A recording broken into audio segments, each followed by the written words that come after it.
हामिद रजा साहब, मैं जरा इसके ऊपर भी आऊंगी, लेकिन कुछ अपने हवाले से क्लियरिटी दे दीजिएगा सर कि आपने पीटीआई की कोर कमेटी और सियासी कमेटी से आपने इस्तीफा दे दिया, तो उसकी क्या वजह थी? क्योंकि अब तक आप ये जिम्मेदारी ले रहे हैं कि पंजाब से लोगों को निकाल नहीं सके और आप समझते हैं कि जी बिल्कुल एहतसाब होना चाहिए, लेकिन आपके हवाले से ये भी रिपोर्ट हो रहा है कि आपने जो इस्तीफा दिया वो बुशरा बीबी के हितक आमेज रवैये और नामुनासिब अल्फाज की वजह से दिया है, ऐसा ही है? जी बिस्मिल्लाहिर्रहमानिर्रहीम।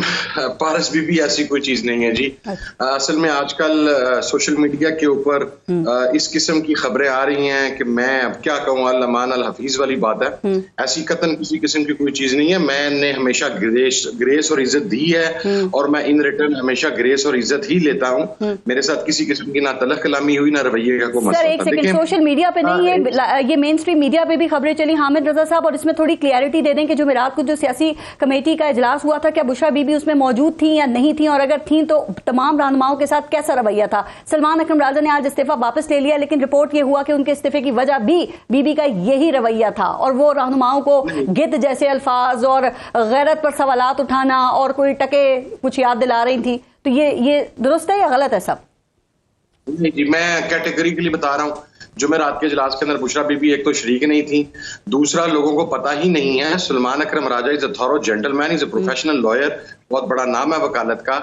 उनका पॉलिटिकल एक्सपीरियंस को बहुत ज्यादा नहीं था, वो पीछे से बाप दादा से पॉलिटिकल नहीं था। जब उनके ऊपर पंजाब के हवाला से क्रिटिसिज्म हुआ तो मिनट्स ऑफ द मीटिंग मौजूद हैं। उन्होंने कैटेगराइज करके कहा कि मुझे वर्कर मेरे से सवाल पूछ रहे हैं, तो मैं एक हेल्दी एटमॉस्फेयर को आगे बढ़ाने के लिए मैं अपने आप को खुद अकाउंटेबिलिटी के लिए पेश करता हूं और मैं रिजाइन करता हूं। ठीक है, that was the total thing. I did the same. मेरी परफॉर्मेंस या सारा कुछ तो वो सारा लोगों के सामने था, it was not even under question. लेकिन मैंने सिर्फ इस बुनियाद के ऊपर कि ऑडिट होना चाहिए, ऑडिट करना है पॉलिटिकल कमेटी ने और कोर कमेटी ने, और जब आप उसके मेंबर हो और आप नेशनल असेंबली के मेंबर भी हो और आपका ऑडिट वही कमेटी कर रही हो तो आपको उसका मेंबर नहीं होना चाहिए। मैंने रिजाइन किया। पॉलिटिकल कमेटी ने मेरा और सलमान अकरम राजा दोनों का रेजिग्नेशन जो है वो मुस्तरद कर दिया। तो ये था जी मेरे हवाले से। तो हामिद रजा साहब, जो मामला आपका था, तो क्या ख्याल है पंजाब से लोग क्यों नहीं निकल सके? क्या एहतजाज के हवाले से आप लोग फिर खैबर पख्तूनख्वा के ऊपर ही रिलाई करते हैं चूंकि वहां पे आपकी हुकूमत है? पंजाब की लीडरशिप तो पीटीआई की नजर ही नहीं आती। वो हमाद अजहर हैं, वो उनके ट्वीट्स देखें, वो बलंगो बांग दावे, वक्त आता है तो वो गायब हो जाते हैं। फिर ये जो आमिर डोगर हैं, इन समेत और भी कई लोग हैं, उनके ऊपर गिरफ्तारियां, फरमाइशी गिरफ्तारियों के इल्जामात लगे। तो सर ऐसे हालात में तो लीडरशिप का इम्तिहान नहीं होता, कहां गायब होते हैं ये सब? अच्छा, एक बात सुने पारस बीबी, हाफिज साहब आपके साथ बैठे हैं, इनकी सारी जिंदगी सियासत में गुजरी है, हम सारे पॉलिटिकल वर्कर हैं। जब आपने एक जगह से दूसरी जगह पर लोगों को लेके जाना होता है तो उसके कुछ मेथड्स होते हैं। नंबर 1, आप पब्लिक ट्रांसपोर्ट पे लेके जाते हैं, इसके अंदर बसेज हैं, इसके अंदर वैगन्स हैं, इसके अंदर मकसद है वो कोस्टर्स हैं।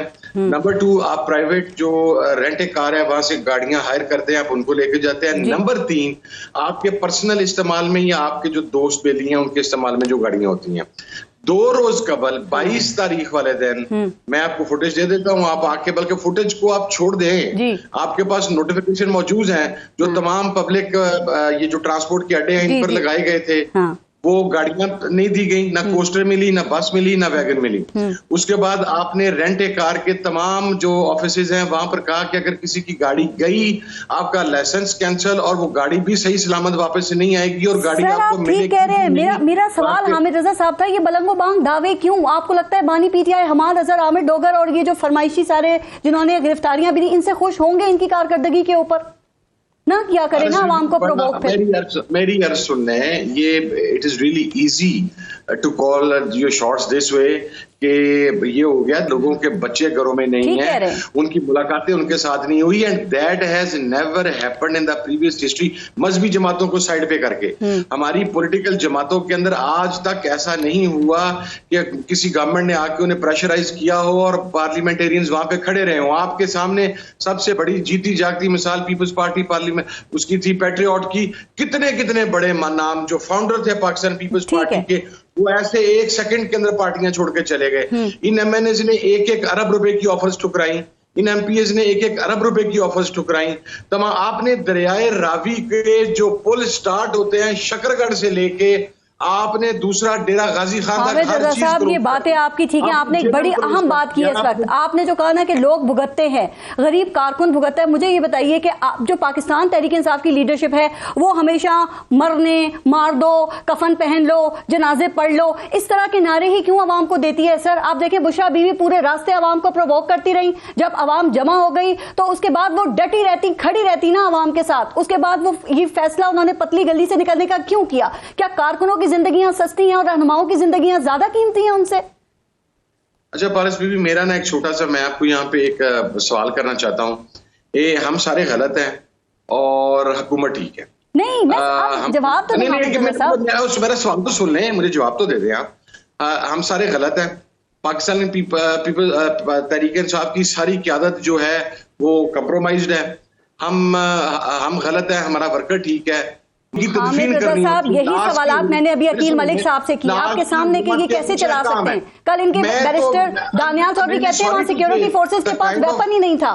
वो कहते हैं उनके पास तो वेपन ही नहीं थे। कल वो शो में ये बात कर रहे थे, तो इनसे भी मैं यही बात, आपके पास नहीं, वो कहते हैं जो सिक्योरिटी फोर्सेस थे, इनके बैरिस्टर दानियाल चौधरी कल शो में थे, वो कह रहे थे कि उन लोगों के पास तो वेपन ही नहीं थे। वो तो इल्जाम इन तमाम चीजों का आप लोगों के सिर पे लगाते हैं। अगर मैं आपको पारस बीबी कल तक वो वेपन्स की वीडियो और क्लिप्स भिजवा दूं तो आप एहलकारों को गिरफ्तार करवा देंगी? बैरिस्टर अकील साहब से कमिटमेंट ले लें। जी, बैरिस्टर अकील मलिक साहब देते हैं कमिटमेंट आप कि अगर आपको सबूत मिलता है तो आप उन्हें करवा देंगे गिरफ्तार? आई एम श्योर कि जब 245 लगा तो जाहिर बात है रेंजर्स के एहलकारों के पास होंगे वेपन। मैं तो ये नहीं कह सकता कि रेंजर्स के पास वेपन नहीं होगा, ऑब्वियसली, लेकिन ये बात बताए ना कि जो क्लैशनकोफ और 39 वेपन्स बरामद हुए हैं आपके एहलकारों से, जो आपके साथ लोग एक जत्था जो मॉब आया हुआ था जिसमें गुलेलें भी थी, जिसमें पिस्तौल भी था, जिसमें क्लैशनकोफ भी थी, जिसमें बंटे भी थे, जिसमें पत्थर भी थे, जिसमें डंडे के साथ मेखें और कीलें लगी हुई वो डंडे थे। वो तो आपने खुद देखे, अली अमीन की गाड़ी भी बरसे, बीबी की गाड़ी पे भी बरसे। क्या वो नहीं देखे किसी ने? ये बताएं कि जब मैं अपने हामिद रजा साहब बड़ा शॉर्ट से, सर एक आखिरी चीज मुझे कहेंगे, एक बड़ी शॉर्ट सी चीज है कि मैं जहां बरामा पहाड़ी से लेके बरामाबाद तक, सर मैं जो आपको गुजारिश सर मेरी एक अगर थोड़ी सी सुन लें, मैं आपको बताता हूं कि वेपन किधर थे। वेपन मैं अगर आपको थोड़ा सा बता दें, टेबल पर प्लीज अलाउ मी। हामिद रजा साहब, मैं आपको बताता हूं कि आपके लोग जो केपी से आए थे मुसल्ला थे। मैंने खुद पीओएफ हॉस्पिटल में बरामाबाद इंटरचेंज पे, कटी पहाड़ी से लेके बरामाबाद इंटरचेंज तक जो पुलिस एहलकारों पे जो जुल्म और तशद्दुद किया गया, जो ज़रबें उनको आई, एक पुलिस एहलकार की 12 से 15 लोग वहां पे एडमिट थे और मैंने उनको विजिट किया वहां पे। से आप कह रहे हैं, मैं बताता हूं, उसकी टांग में 2 गोलियां लगी हुई थी उस पुलिस एहलकार की। अगर नहीं आता मेडिकल रिपोर्ट मैं आपसे शेयर हामिद रजा साहब बात कीजिए प्लीज। मैं आपको अर्ज कर रहा हूं, हमने एक टेबल के ऊपर असला रख के नहीं दिखाया।